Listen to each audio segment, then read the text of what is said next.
One of the key things that separates a beginner beat from a professional sound is the mix.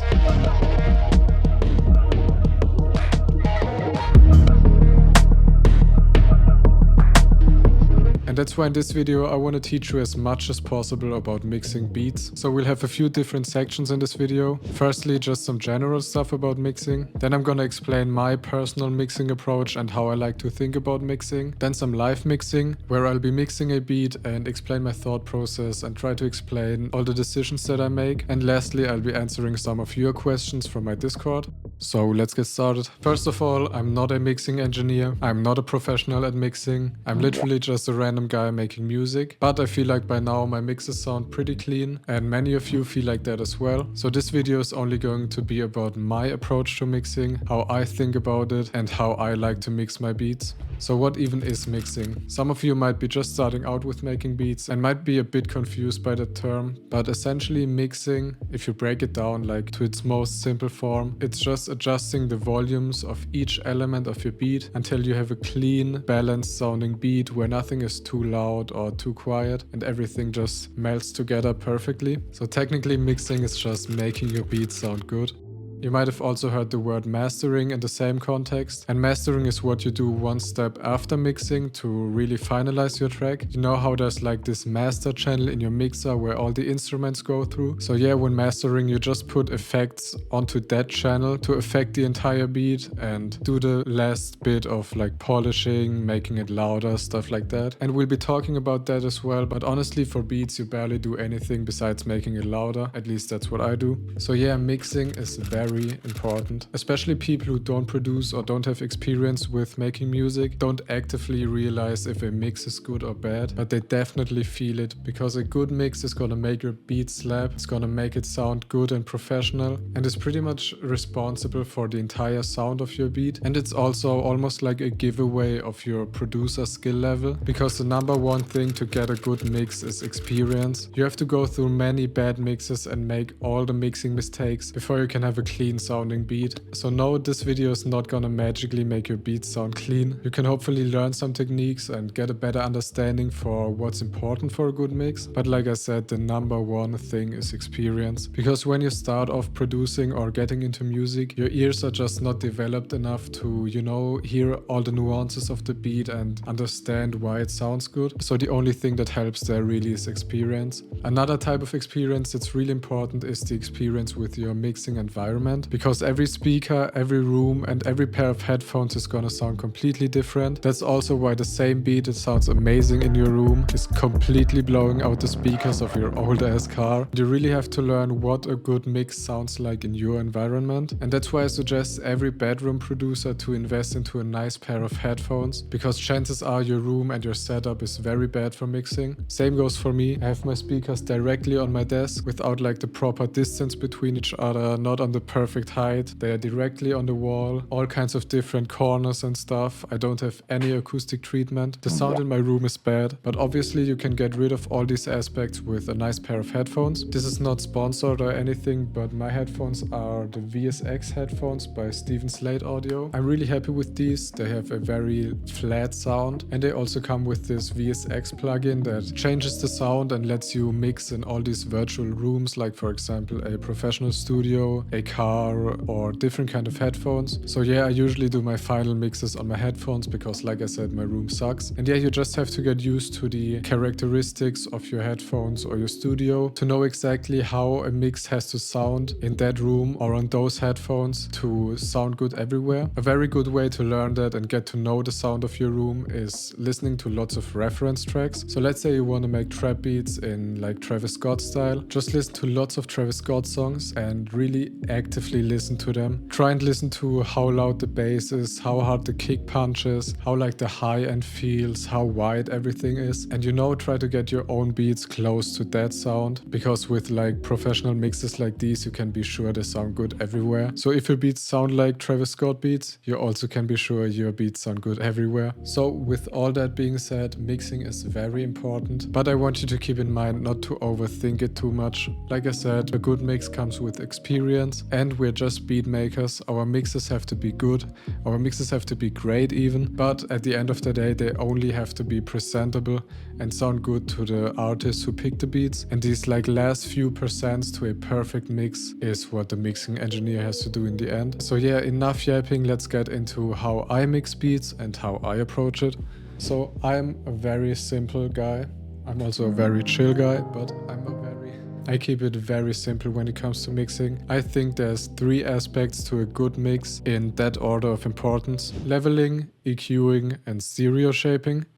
Leveling obviously means adjusting the volumes of the different elements of the beat, and that's by far the most important thing. If you don't know what to do for your mix, literally just focus on these sliders and forget about everything else. The way you level your instrument is obviously gonna be different for every beat you make, and also depends on like the style and the genre you're making, but I do have some guidelines and some stuff that kind of stays the same every time. I can't give you like exact dB numbers because sometimes I mix my beats pretty quietly, sometimes much louder, but like the relations between the instruments is always pretty much the same. So the loudest element in every beat I make is the kick drum. After that usually comes the bass, sometimes the snare, but the bass is usually peaking a bit higher than my snare. After that we have the melody or the sample, and then lastly hi-hats and percussion stuff.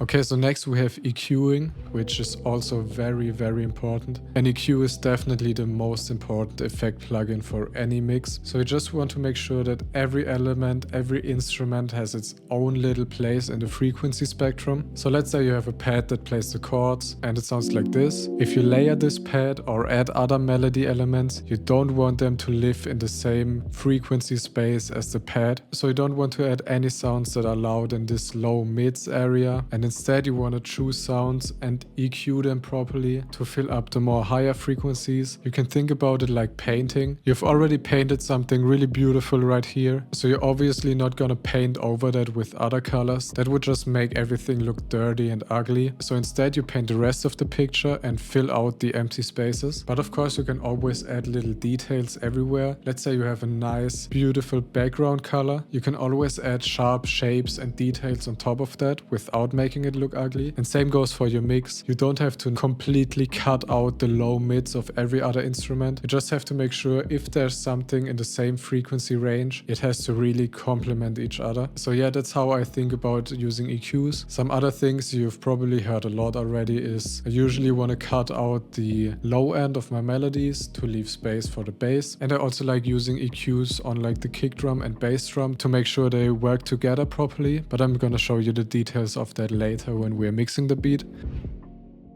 For stereo shaping, I pretty much just mean panning of the individual elements, and you can probably also count reverb and delay into that section. With panning and reverb, you want to make your beat sound wide, open, and give a sense of room and depth to your mix. So instead of having everything in the middle, you want to pan some instruments left and right to make everything sound wider. And the way I think about it is the less important the element is, the more you can pan it. So for example, things like the kick drum, the bass and the snare are all really important for the beat. So I want to keep them all in the middle and have them punch like straight into your face. And stuff like ear candy melodies, textures, subtle little percussions, that stuff can be happening like all around my head, can be panned completely right, completely left, go from left to right even, be drowned out in reverb, stuff like that, to really give something interesting to your beat. I know that was kind of a lot of talking, but I really hope I could, explain my approach and explain the most important concepts for mixing beats. And with all that information, we're gonna go into a beat right now and mix it from scratch. But before we do that, let me tell you about the sponsor of this video, which is Lucid Beats. So yeah, this is not an actual placement. I just want to tell you about an offer for my Lucid Weekly subscription. So if you don't know yet, the members of that subscription get a brand new sample pack with 10 royalty-free samples and sounds every week. And this offer is for everyone who isn't subscribed yet or has only subscribed recently. You can get all the packs that I sent out in 2024. So 130 sounds and samples in total in one big pack. It's only $40 and the offer only lasts until the end of January. After that, these packs won't ever be available again. So yeah, if you don't want to miss out on all these sounds, check the link in the description. And now let's do some mixing. So we have this beat. What I did is I organized the mixer a bit. I named everything properly and gave it some colors. I'm usually not that clean with it, but I think it helps to like, you know, see what's going on here. What I also did is I reset every single volume fader, which means this beat is gonna sound very bad now. Usually when I get to like the mixing stage, the beat is already sounding pretty decent because obviously I'm mixing at least a little bit already while making the beat because I wanted to sound like good all the time. I also took off the effects from the mixer tracks, besides like the, I'd say, more creative effects that aren't really mixing decisions. So I only kept like stuff like guitar rig, flangers, stuff that, you know, I use creatively. I left that on the mixer tracks, but I deleted all the EQs and stuff. So yeah, we're gonna be mixing from complete scratch, and the beat is sounding like this right now.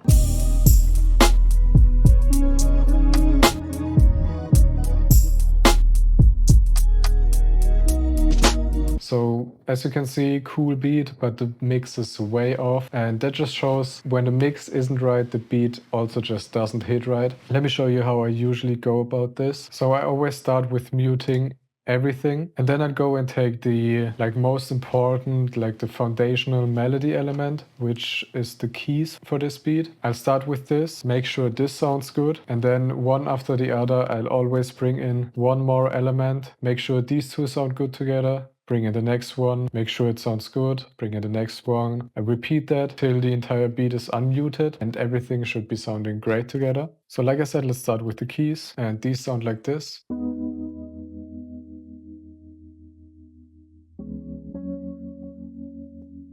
So this doesn't sound too bad. I definitely want to add an EQ and see what's going on.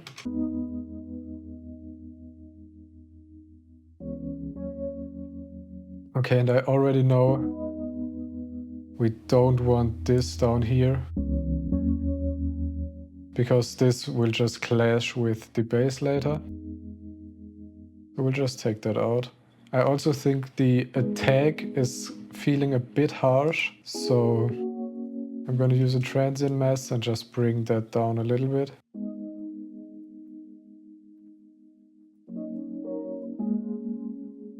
Then I probably also want to add some reverb. I have like two different go-to reverbs, Little Plate and the Raum reverb. And how I think about these two is I use the Raum reverb for more like real sounding reverbs, more brighter sounds. And I'll use the Little Plate for atmospheric sounds when I really want to drown out the sound. For this, I think I want to go with the Raum reverb. And I really don't get complicated with any reverb settings. Only thing I'll do here is turn the decay down, make it a bit shorter, and then turn the mix down as well.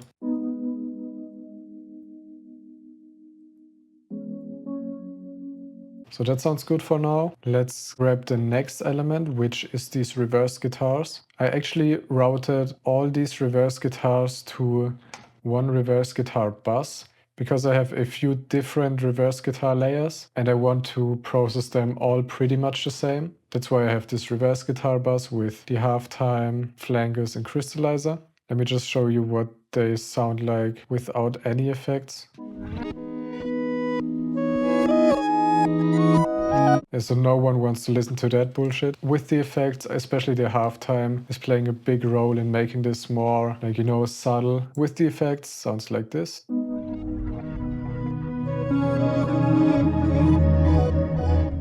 Much better already, but we still have to adjust lots of things. I'll turn on all these reverse guitars because I'm kind of treating them like one element. And the first thing I'm hearing, of course, is the low end. Like, we definitely don't want any of this down here.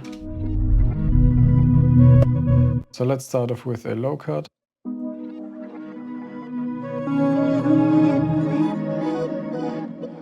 Also very important for low cuts, I didn't mention this before, but you know, I say cut out the bass and stuff, but you don't always want to cut it out all the way. So let's say I'm just like, oh, I have to cut out the bass.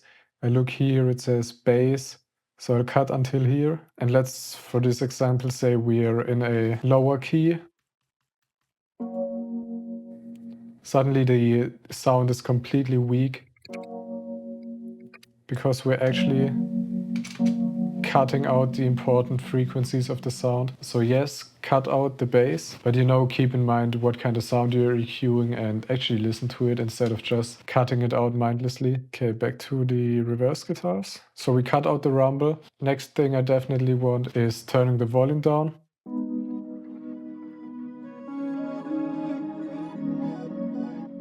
This is already much better. I want to make them a bit more atmospheric. So this time I'll use the plate reverb.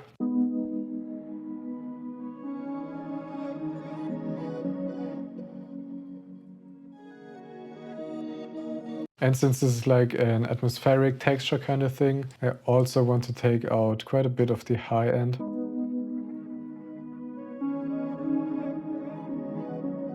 See how it's much less harsh already? Then we want to also keep in mind like the frequency range of our keys, which we see is right here. So we want to get rid of that a little bit in the reverse guitars. I actually like to be pretty visual with that. Everyone always says like, you know, only trust your ear and stuff. But when I see there's lots of stuff going on here, but I know my keys are going on here as well, I just turn it down a bit. And essentially I just want the reverse guitars to mostly happen right here.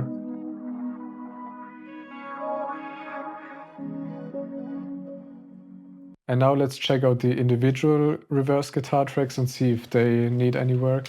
Pan these a bit, because this 1 and 2, they have kind of, you know, like a similar role and are kind of in the similar frequency range. So I can separate them a bit, make everything wider and make sure they're not clashing by just panning them both. Also to enhance the panning, we can use this little knob, make all of them a bit more stereo.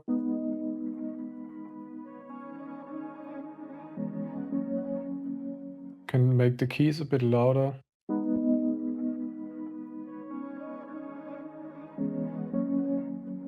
So that's actually all the melody elements already in this section. So now next is the bass. I guess bass is a melody element as well, but I kind of always think about it as a drum sound.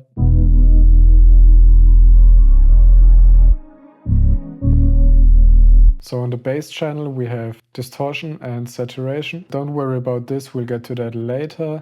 So yeah, bass is sounding cool, definitely too loud. And probably a bit too heavy in the low end.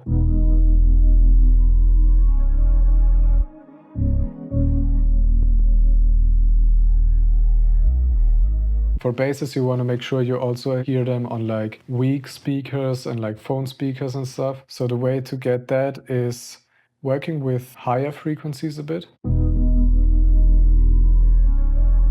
Frequencies that sound a bit distorted, or the frequencies that come out when you distort the bass sound. And by just enhancing them a bit, you make sure the bass is more present, even on worse speakers. Let's bring in the kick now. Kick is definitely being too loud. Oh, on the kick we actually have an EQ, I forgot to delete that. But I was gonna do that anyways, because now we are gonna try and make the kick and bass work together. One step to do that is looking at the kick. And you see these two like peaks. And we can see if we boost this, that's the frequency where the kick is really punchy. This is gonna be a bit different for every kick sound obviously, but it's always around this, I don't know, 100 to 140 range maybe.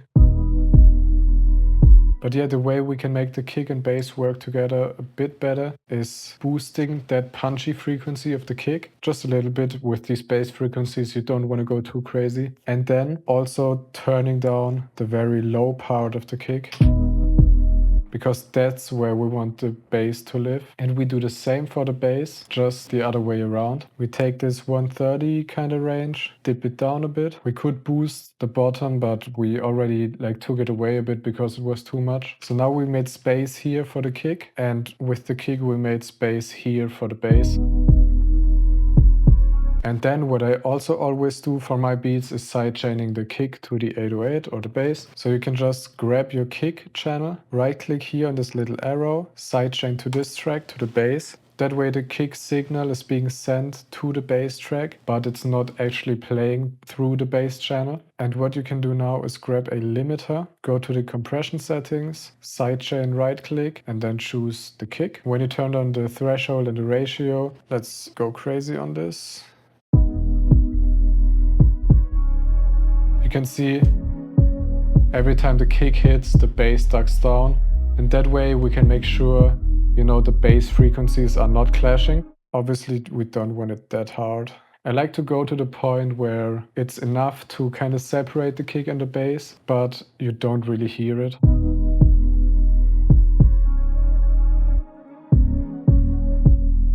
Just like this should be good. Next, let's bring in the snare. My snare and all these other drum sounds are routed to this drum bus. There's nothing really happening here, but if I want to add some processing to all the drums, I can do that right here.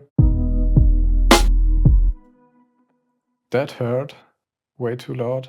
With the way all sounds were too loud when I brought them in, I think we can go ahead and lower all these sounds.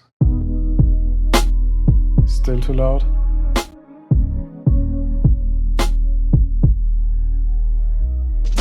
I think I want to take out a bit of the harshness from the snare right here.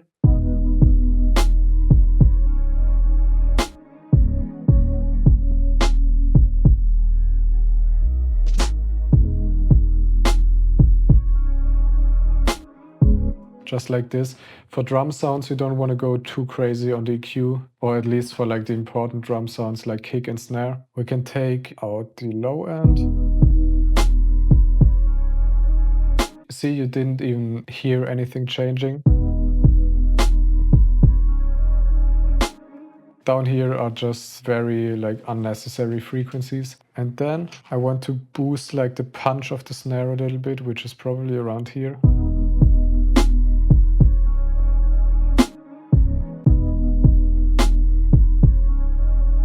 I'm not gonna lie, I still always have a bit of trouble with like finding the perfect volume for the snare. I often leave it too loud or too quiet, but I think for now this is fine. Next is the heads.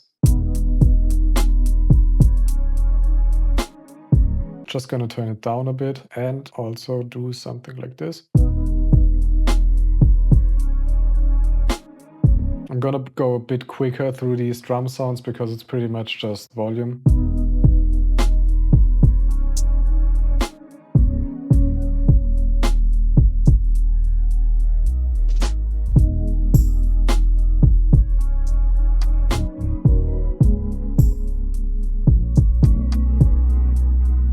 And for percussion sounds, I like to also pan them a bit. I'm usually pretty random with this, but whenever I pan something to the right, I also want to have something that's panned to the left.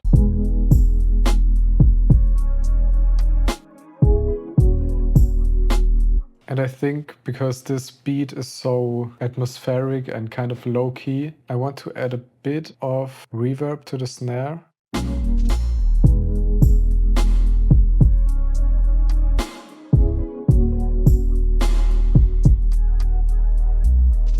Like this, but then turn the mix down all the way, or almost all the way.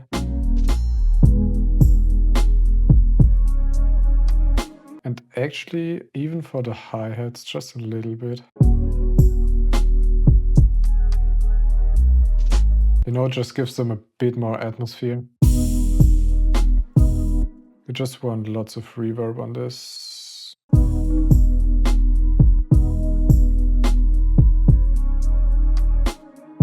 Now we have the main section, and now we'll go through the beat and also make sure to mix in these elements we haven't mixed in yet. So we have the intro bass, which is way too loud. This intro bass can definitely be more quiet than the actual bass. It's just there for some atmosphere. Then we have this little bridge section, and there these two elements come in. Again, way too loud. And I think we want to make that very ambient, so definitely a low cut around here. Take out lots of the highs probably. I can also imagine some delay on this.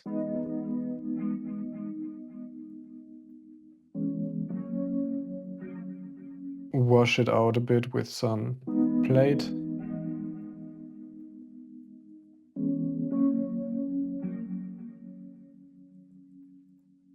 Then we have this texture.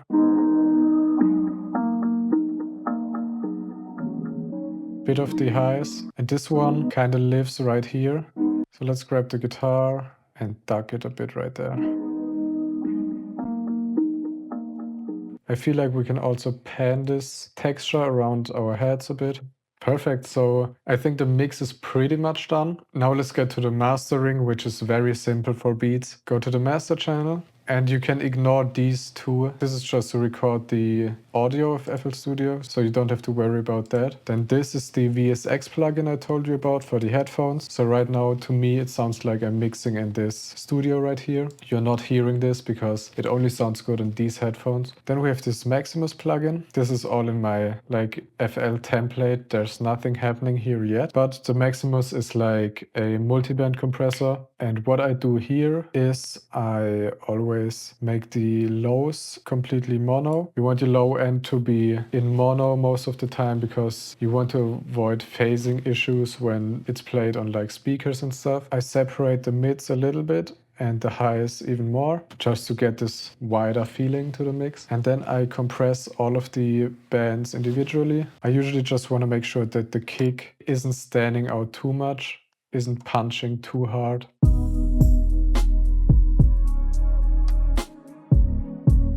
See how it pushes down the kick every time it hits. Then for the mid, same thing. Actually, the kick here also stands out the most along with the snare.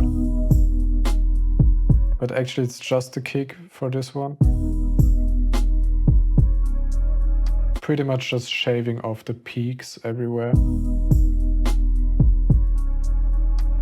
Then I usually like to turn down the post gain of the lows a bit, because I know I tend to mix with a bit too much low end, so I'm fighting that a bit.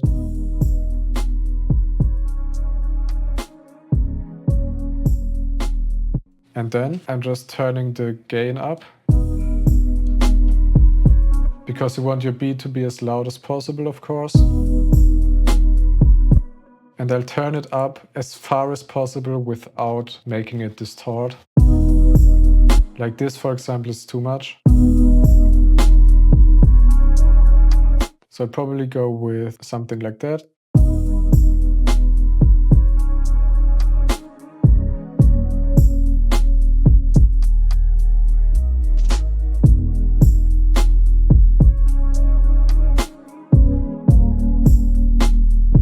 And now it's pretty much done. Now I like to, listen to it a few more times.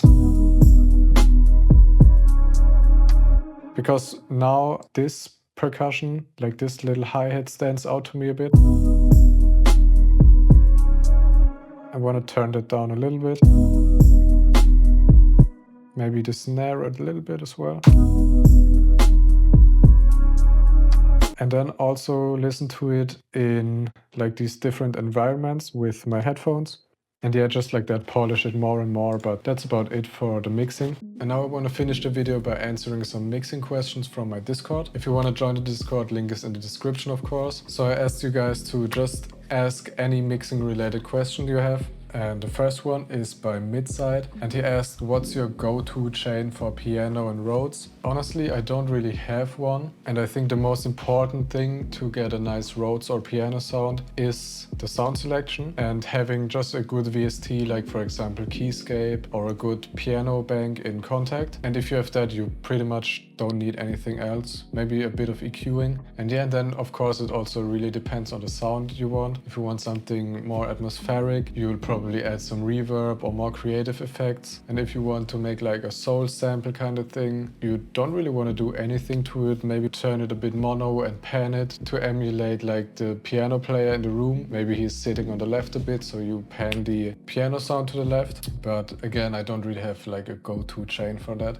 Lee Chally, I don't know how to pronounce your name, but his question is, Sidechaining. I don't know what exactly you want to know about sidechaining, but I showed you how I do the sidechaining with the kick and 808 earlier. I don't use sidechaining for much more than kick and bass, honestly. You can use it when you maybe want to make the kick hit really, really hard. You could also sidechain the kick to maybe your pad sound or even all the melody elements to make it really stand out. That can be cool for like house tracks with like the 4 on the floor kick kind of thing. But yeah, sidechaining. The second question is end using automation tips. I don't think you want to use automation much in a mixing context. The only thing I can think of when I want to use automation for mixing stuff is probably when I cut out like the low end of a melody to make room for the bass, but then I get to a section where I take the bass out. I might use automation to turn off that EQ that cuts out the low end so I can let the melody sound more thick again. But other than that, I don't really use automation in a mixing context. Next one by Trueit, how to demud the low end, which is a good question and very important. And I think we pretty much covered all of that in this video. Most important thing is taking out the low end of your melodies to make space for your bass. And then secondly, making your kick and bass work well together. Like I showed you earlier with boosting the kick and taking out the bass at the same frequency range, and also sidechaining. His other question is, how do you decide what to pan? And that's a really good question actually. I talked about it a little bit, I think. I want to have the most important elements right in the center of the beat and pan everything else around it. I also like to think about it kind of like this. I like to keep all the low frequencies mono and in the middle, and the further I go up, the more I feel like I have the freedom to pan things and make things wider. That's how I decide to pan, I think. It also really depends on the sample. For example, if I want to make like a vintage soul sample, I'm gonna think about it a bit differently because I want to, you know, emulate the old soul sound and how they were recording. I might pan all of the instruments a little bit to emulate like the band playing with all the people at different spots, while when I'm making more atmospheric samples and beats, I'm gonna, like I said, make the high end and the ear candy stuff very wide and pan them a lot and keep the more important and the thick sounds more in the middle. Next question is by Prod by 7. How to get a wide sound like full final mix, if you know what I'm talking about. I'd say to get a good final mix, you just have to dive in and work on every single detail. Because if every single detail works well together and every small sound sounds good, then everything together will make up a good full final mix. Regarding like wide and full mix, I think the most important thing is like the panning we just talked about, making everything wide. Also adding reverb to not only add like the wide feeling of left and right, but with reverb you can also really give it that, you know, like that 3D kind of feeling, to give it that depth, push certain things in the background to give more contrast to the things that stand like really in front of you. So yeah, reverb, delay and panning. The stereo shaping we talked about, that's how you get a wide mix. And the full mix you get through like thinking about the painting we talked about, giving everything its own frequency space, but also very important, making sure every frequency space is filled up. You don't only want to make sure nothing is clashing, you also want to make sure everything is filled up, and that's how you get like the full thick sounding mix. Last question is by Wolves. He asked EQ tips. I don't really have any crazy EQ tips or anything. I mean, like I've said 1,000 times, taking out the low end of your melodies, then the EQ tips with the kick and the bass that I showed you. But I think the biggest EQ tip I can give you is don't overthink it, keep it simple, and mostly take things away with EQ instead of boosting things. I just feel like if you end up boosting frequencies in like every sound, it's gonna sound messy. Instead, you want to, you know, stay in that mindset of making space for other sounds and take frequencies away or duck frequencies down instead of pushing them up in other sounds, because that'll just make everything sound muddy and all over the place. But yeah, thank you so much for watching this video. I really hope this could help. I feel like I've been talking for ages now, but I think I've like told you literally everything I know about mixing. If you enjoyed this, please let me know. And I'm thinking about making a part 2 to this maybe, where you can send me your beats and I will do a like, you know, fix your beat kind of thing, but only regarding the mix. So I'd be basically just mixing your beats and talk about what's good, what's bad, and how you can improve it. If that's something you want to see, let me know in the comments. And yeah, Thanks for watching.